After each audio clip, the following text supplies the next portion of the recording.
What's up everyone, it's Russo. I hope everyone is doing well. Please follow my Instagram at RussoLifts. Just in case something happens to this YouTube channel, you can follow, message, and you can watch my daily story content on Instagram. I'll see you there.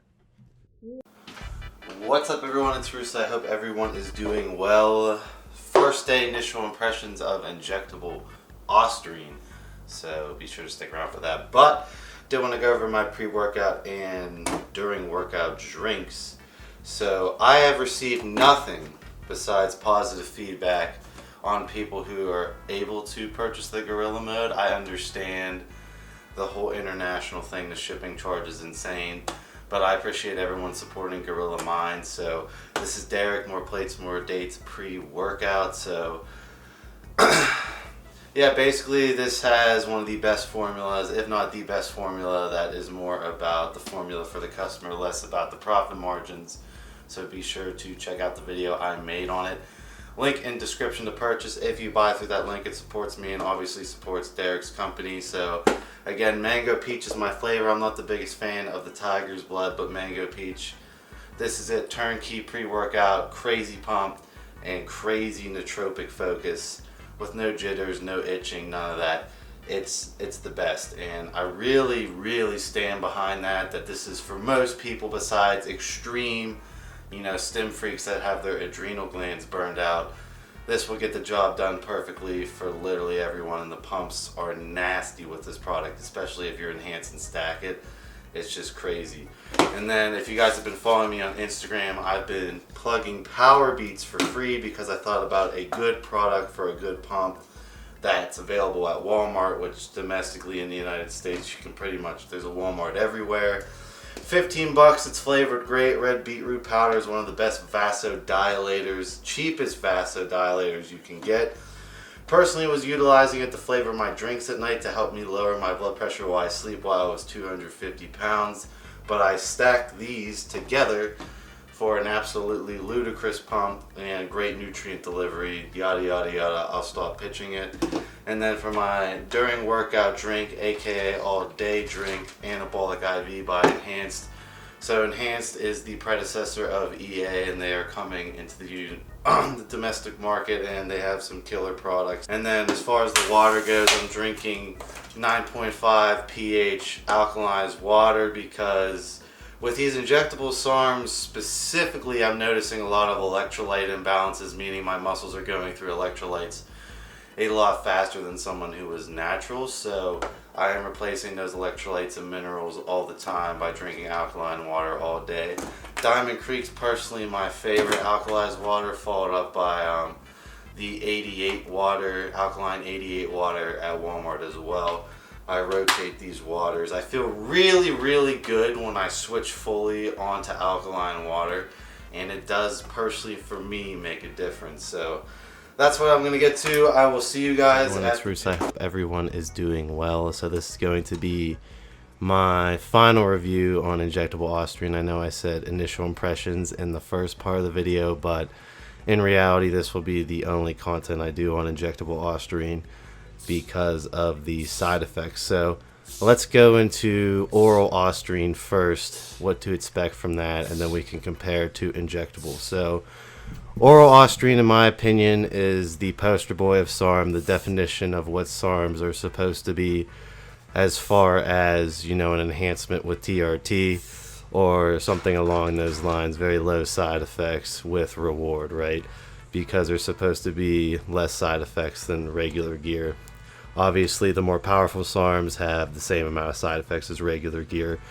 But with OSTARINE, through the medical data, we can see that it causes HPTA suppression, not shutdown, in the clinical dosages used.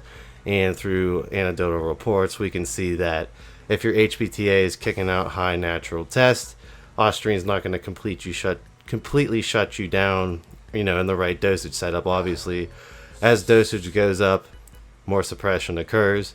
But this normally makes it to where PCTs are very easy. It's very easy to recover your HPTA from this. And then it does not convert to estrogen or DHTs, so hair loss and gyno, very little worry about that.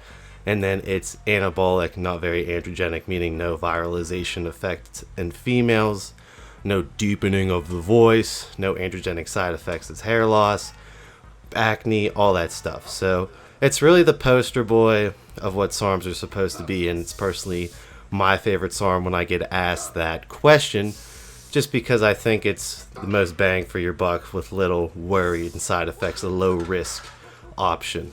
You know, again, not as powerful as regular oral gear or more, androgenic SARMs that are more powerful, but, it's the poster boy of what SARMs are supposed to be.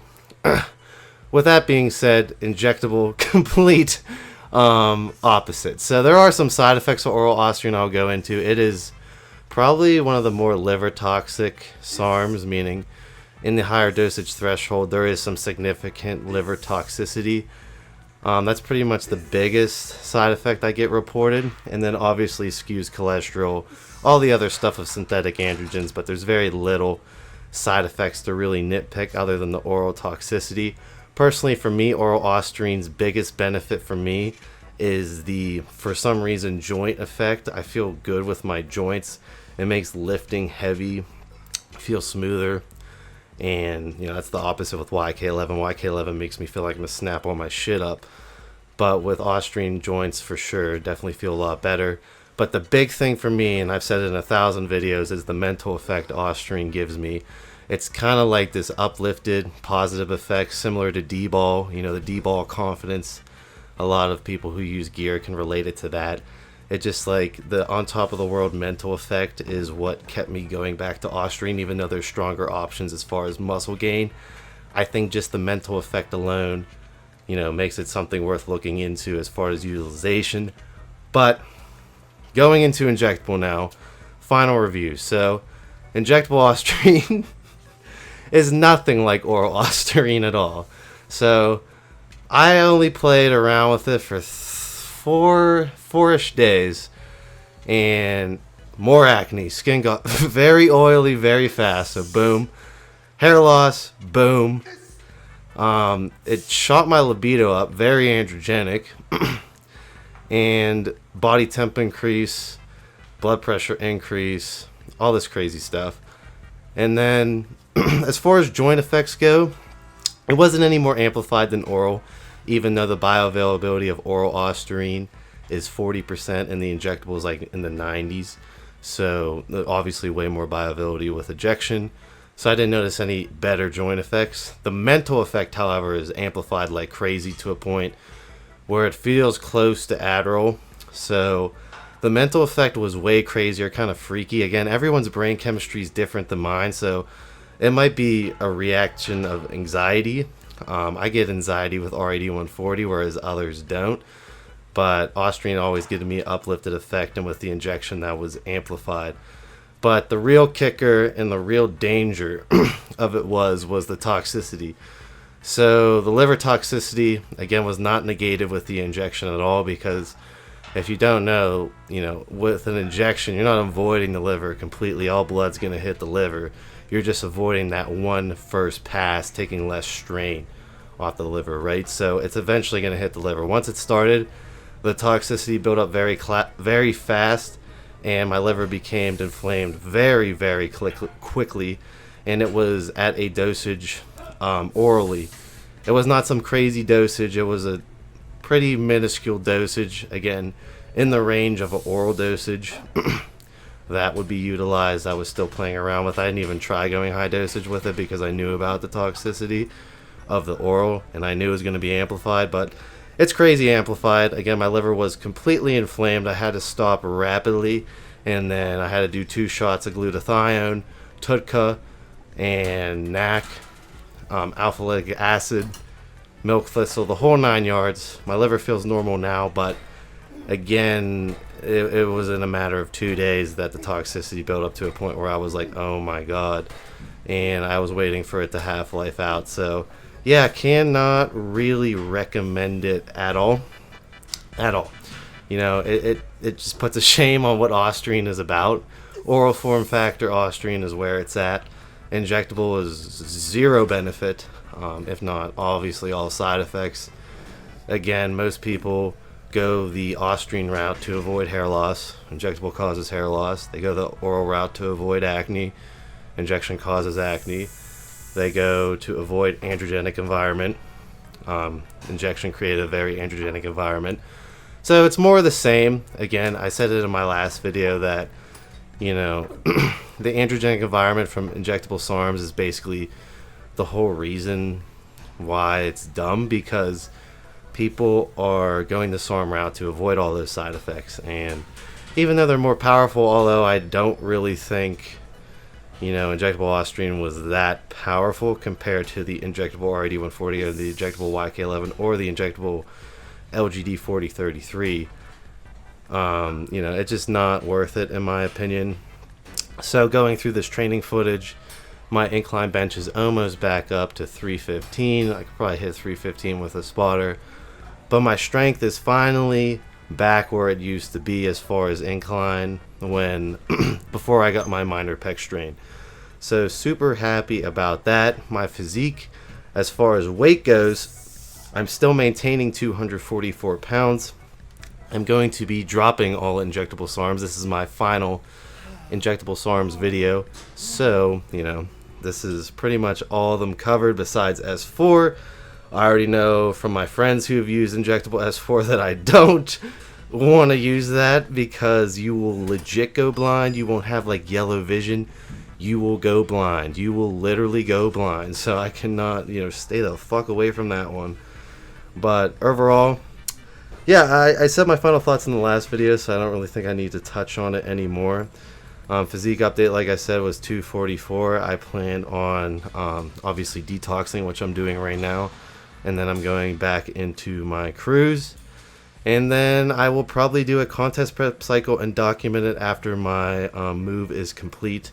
I went out to Narrows Labs HQ, did some videos in person with Russ, and I will be probably relocating out there with him, and we will be doing something special with Narrows. So super excited, and I have some footage I will be putting up we'll be putting up on the channel as far as, you know, more SARM content when it comes to the ban, because believe it or not, the coronavirus is affecting the launching of the newer SARMs that we have talked about on this channel. So yeah, that is going to keep that postponed in a nutshell.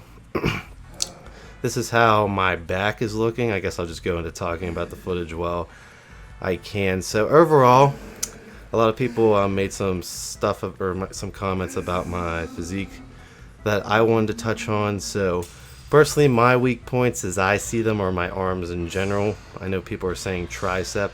I think I can bring up my triceps a lot. I've been neglecting them because I've been trying to build my chest. And my chest or my triceps and delts would take over, so I could not activate my chest. So I had to do a bunch of stuff to keep my chest activated and take my triceps and front delt out of it, which caused my triceps to lag behind. I really do think my back width has came a long way. My delts have come a long way. My legs, I think, are really good in my opinion, and my back thickness is decent, but arms, chest, forearms need work, and I want to do a full documentation of a classic physique cycle, a classic physique diet, and everything, the full raw honest truth of what goes into competing, and do it better than anyone has done it as far as documenting everything, side effects, the whole 9 yards, and the whole journey. So I appreciate all the new subscribers. I really want to make that series special. I really want to get back to OG Russo upload consistency, and I appreciate everyone who has stayed with me, you know, during this time in my life. Had to iron out a lot of personal issues in my life. Not going to really bitch and moan on here, but yeah, that's all getting squared away, and yeah, I'm excited. And you know, the future I think is going to be really good for this channel, and like I said, big things will be happening with Narrows, and you know, my trip was a success to say the least. So appreciate everyone who has subscribed and is new here. I'm just talking over this footage because I don't really have much to say about injectable Austrian other than I straight up don't like it, and that my liver got extremely inflamed to a point where it was pushing on my rib, and if I did not have glutathione, TUDCA, you know, every single liver detoxifier on hand in case that happened, definitely could have been bad. So I just cannot even, make one ploy on how injectable Austrian is a good idea. It's just not. And I think oral OSTARINE is the poster of what SARMs are supposed to be, which is good results, good muscle retention, and a caloric deficit. Wow. Minimal side effects. And injectable OSTARINE is the complete opposite of that. For about the same power. I mean, I didn't really notice any, extreme strength gain or anything like that compared to the other compounds that I've been back-to-back comparing. So, hope everyone's doing well. I will see you in my next video.